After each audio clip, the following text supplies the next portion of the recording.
That's interesting. Time to make myself a Gran Turismo esports driver.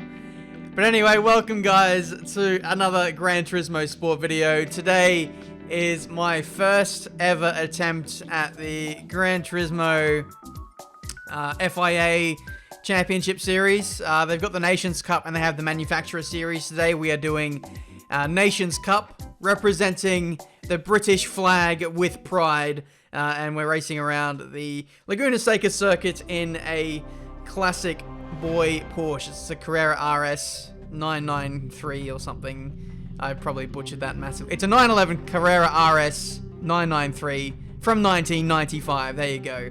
And yeah, this is a car that I've not driven before. It's a road car. I really only have experience with GT3, Group 3 and Group 4 cars. So this thing will be a little less capable than what I'm used to. Tyre wear is absolutely mahoosive, by the way. 12 times tyre wear, so I think we might be making a 4 pit stop strategy, a la 2011 Pirelli days of Formula 1. So this will be interesting, but I'm very much looking forward to it. This is where people of various nations come together and compete against each other. It's almost like a league. It's basically like the esports, the way you qualify for esports. We're obviously racing against the best people in the world here. Definitely split one, I can guarantee you that. So we shall see what we can do in this race. I have like held off of doing Nations Cup and Manufacturer Series for quite a while now. I felt like I haven't been good enough to actually do this, but it doesn't matter how good you are because there is splits for everybody. Like it doesn't matter if you're the worst player on the game. There are still other people who are at your level and you'll be paired up against them. So I'm paired up against other B-rated drivers. So yeah, we'll see if we can win this, have a good laugh. I remember when I first switched to this UK account, you know, the Queen promised me that she'd give me indefinite British citizenship if I win in Nations Cup. Doesn't matter if it's split 57. If I win a race, I win a race. So that's what I'm counting. But anyway, here we are in qualifying. Currently in P15. I screwed up on my last lap, which was unfortunate. But now this is our second lap, and this is our last chance to get a time in because it's only a 5-minute qualifier. You really only get 2 laps at it. So we'll see what we can manage. We're closing up to this German here in a green Porsche 911. But it looks like he is going to get in our way a little bit as we come up to the uphill left-hander. We really cheese that corner and we cheese the back end of that German. He gives us a bit of a push on the exit. I don't think he was too happy about that, but to be honest, I'm not going to sit behind on my flying lap. As we come into the corkscrew, we well and truly get corkscrewed, and that is our qualifying over. So it's P18 in this Nations Cup. One of only 2 Britons in the field. How am I? I'm not a Brit. I'm Australian, by the way, if you couldn't tell my accent. But yes, we will wear the flag with pride and we will do the business.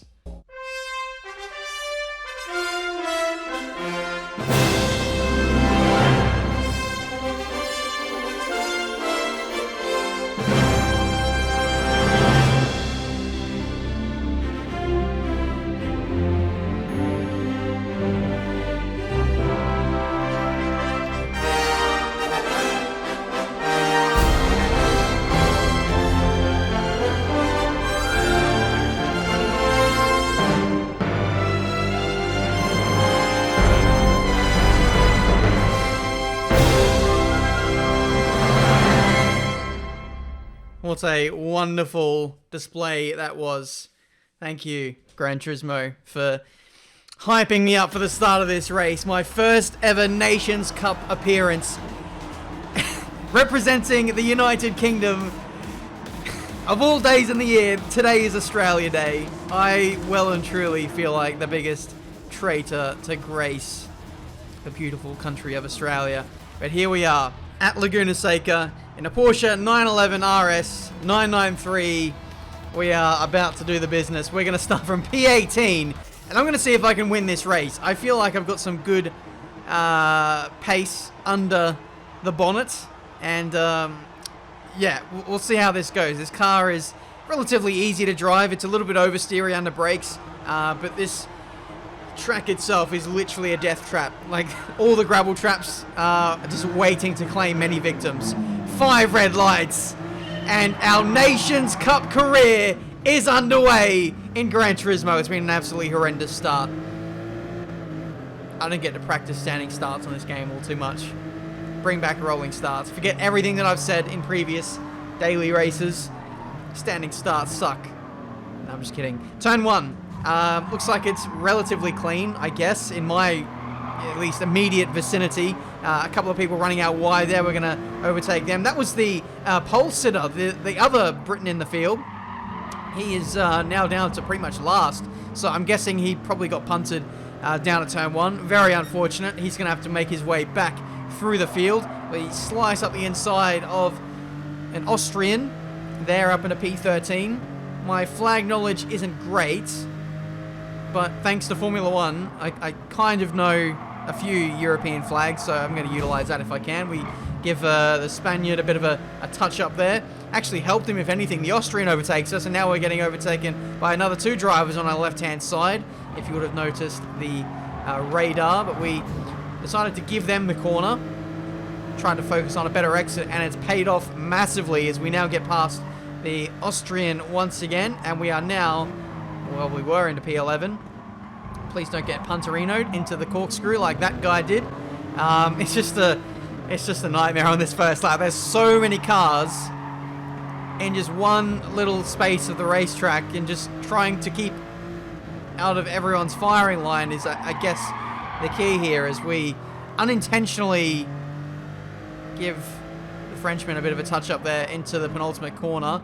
He gives me a bit of a how you going through the final corner, just to level the score, so it's 1-1 between the two of us. Didn't really punch you off that much, but there we go. It's P16 as we cross the line at the end of the first lap. It's been a very up and down first lap, it seems. Everyone is, I don't know, pretty feisty in this race, and it doesn't end here, guys. There is lots of animosity. I don't know if this... Oh, sorry, I gave P15 a bit of a touch there. Again, it's not really intentional, but I just keep accidentally running into the back of people. The Russian pushes me off the circuit, and then this Spaniard here, this guy is even worse. Watch as we can see perfectly from above. He just pushes me onto the gravel. He's like, what are you doing, bro? Like, either the European countries don't like Britain very much, or they know who I am or something, and they're just trying to get on video. I don't know. It's very weird. But I did notice a lot of animosity from certain nations when doing this race. That's all I'm going to say. But anyway, P17. We're going to see if we can cleanly work our way back through the field. We do have a lot of pace in this race, but if we keep getting taken out or getting involved in other people's incidents, then not really going to have a great chance of getting back inside the top 10, are we? As the Spaniard runs out wide through the corkscrew, we get him up in a P16. We are currently 13 seconds away from the race leader, so we're going to have to do our utmost to close that gap if we can. Fuel and tyres, the strategy, I'm not too sure what to do here. I saw that it was 12 times tyre wear, so I was worried about how many stops I needed to make in this race. So I'm just going to play it by ear, see what everyone else does, and then kind of react to that. Because at this stage, I really do have no plan at this stage. But it looks like fuel is going to make it to the end of the race, so we don't need to refuel at some point in this race. You can see heading into turn 1, it's a bit of a cluster here. Decide to brake early and just let it all unfold as we go up the inside of about 10 cars here through turns 1 and 2. We've got a bit of a hit from the Spaniard, but nothing that really displaces us too badly, and we are through now into P13. So, yeah, pretty crazy race so far. I knew that like this was going to be a good race, a longer race with a bit of strategy, lots of tyre wear, lots of cars in the field, and starting at the back, there was going to be no shortage of action in this one as we go up the inside of our fellow countrymen there, P11. So for the first time in this race, we have a bit of clear air. So we're going to utilize that as best we can. see if we can catch up to the cars ahead. It really didn't take us long, like literally 3 corners before we caught up to another car. This guy in P10 might have got hit off because he was ghosted. Now we are trying to pull off a move around the outside. We give him the slightest of touches there through the penultimate corner. I think we might get hit off here. No, I thought I was. Whenever I made the slightest bit of contact with anyone, I was scared that I was just going to get sent to Mars. But thankfully that guy didn't return the favor, and we now hold spot inside the top 10. 14 seconds off the lead of the race, so if we're going to win this, we're going to have to make some massive strides towards the front now. But I'm hoping that we've cleared the worst of the drivers in this race. You would think that all the Crash Bandicoots would be towards the back, just continuing to ram into the side of each other and just get that safety rating or sportsmanship rating plummeting down. You can see this German gives the South African a bit of a touch up there through the middle sector. We're going to see if we can make an advantage of this. We have the inside. It is a little bit difficult to run side by side through here, but the car is so small and nimble, it's just about able to do that, and we are through now into P8. We'll see if we can set after the German and the, I think, Dutchman up ahead. But yeah, settling into this race quite well now. I'm starting to get a good feel of what this car can do. It's not too far away from, say, a Group 4 car. I think maybe it's just the tyres that are the limiting thing, really, as we get a nice run up the hill. The German pushing us off the circuit, which you love to see. Now here, I was worried that he was going to hit me off, and I overshot the corkscrew, and then I got hit off anyway, so there you go. Thanks for that. I should have just taken the corkscrew normally, and I would have been fine. So we dropped now back to P9. 2 steps forward, or 1 step forward, 2 steps back, it seems, in this race. And the gap to the leader continues to rise as they're just out front, minding their own business. We're just caught in the war zone here in the midfield. Again, we get hit off by the German. He goes through for P9. I don't know why he's gone for that move, because he's got a 2-second time penalty that he's going to serve anyway in about 30 seconds time. It just makes no sense. Makes no sense at all. Do people just come on to Gran Turismo Nations Cup just to vent their frustration at other people? We nearly get touched by the Monegasque driver. That's a flag you don't really see all too often. But there you go. P10, the German is going to serve a penalty after this next right-hander, and he is horrendously slow. It's always the slow people who take everybody out. So we're just going to bide our time. He's going to get slowed down here. He's going to ghost, and hopefully we won't see this guy for the rest of the race. Sayonara. Next up, we have the South African. He's closing up to this little group here. He has a bad run up the hill, and now we're going to see if we can pull this off around the outside into the corkscrew. Not going to lie, on Formula 1 games, I have no qualms about overtaking people around the outside. You do have to put a lot of trust in people on your inside to not take you out. But in Gran Turismo, almost every time you go for an outside overtake, you end up getting punished for it. Because people will just go in way too deep, they won't give you any space, and you'll just end up flying off the circuit. But thankfully, it worked out for us there. Alright, sit rep. Halfway through this race, tyre wear is starting to become an issue. But if you look at the bottom left, it looks like there's a lot of white left there, so it looks like there's a lot of tread left in the tyres, I guess. But it feels worse than what it portrays on the indicator. So far, no one has stopped up front as we get a free position there, up in a P6. The Spaniard just getting gobbled up by the 2 positions behind us, and we can now set after the top 5. I really have managed to claw back some ground relatively quickly after getting some clear air. It's funny how much time you can make up, or just how, I don't know, people just get caught out by this circuit and other people. Even in B-rated lobbies, we've really managed to claw back the ground quite easily. But here you can see the guy in P5 makes his stop. So that's the first indication I've seen from anyone, at least in a decent position, that they've made a pit stop.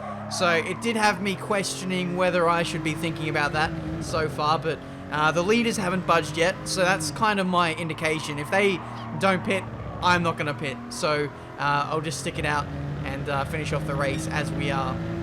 We still seem to be putting in decent times. Like my fastest lap of the race so far is a 1 minute 41.5. And we are doing high 41s, low 42s.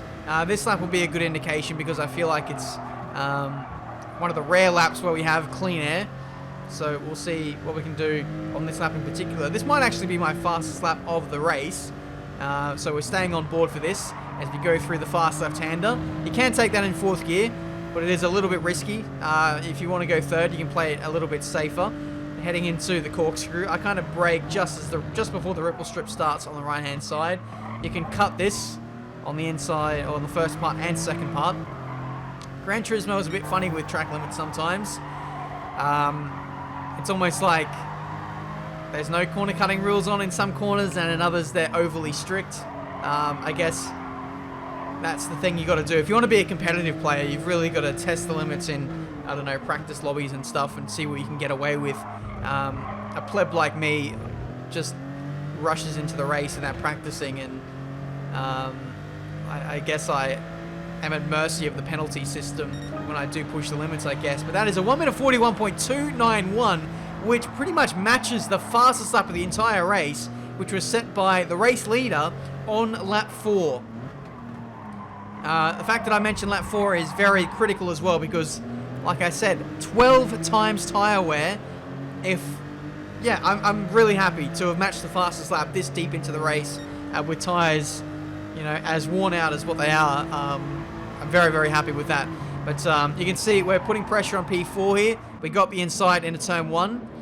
Bit of a big lunge there. It's not worked out too well for us, and the Spaniard gets back through for P4. So this is going to be a handy little fight here to close out this race. P3 is only a couple of seconds up the road as well. So ideally, I want to get in front of this guy as soon as possible to give myself the best chance to get on the podium. You can see I'm using a lot more road than this guy is. So my confidence is a little higher than his. That's always a good indicator. If you've got a lot of confidence, you have, I don't know, you're more likely to use curbing and ripple strips for braking and you know, cutting corners. Well, not cutting corners, but just trying to maximize the apex and exit speed and stuff. I just feel really good at this stage. That fastest lap, or near on fastest lap that I set a couple of laps ago was a big, I guess, ego boost for me. And it's really just spurred me on to keep going, to keep pushing, to see if I can get anything more out of this race as we move up into P4. It's worth mentioning I did give the Spaniard a bit of a touch up there a couple of laps ago.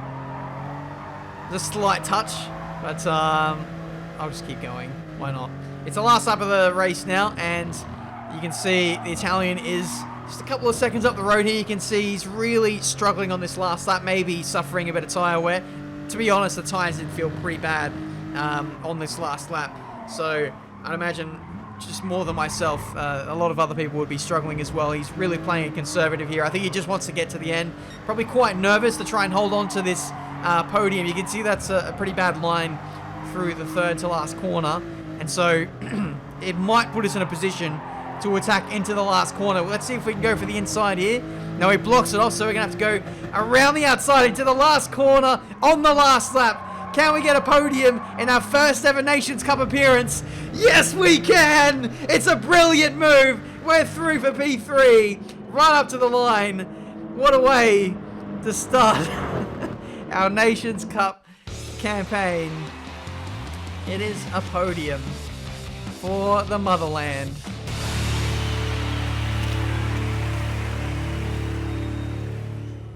I am so happy with that. That finish was absolutely extraordinary. Fair play to the Italian as well for giving me so much space on that last corner.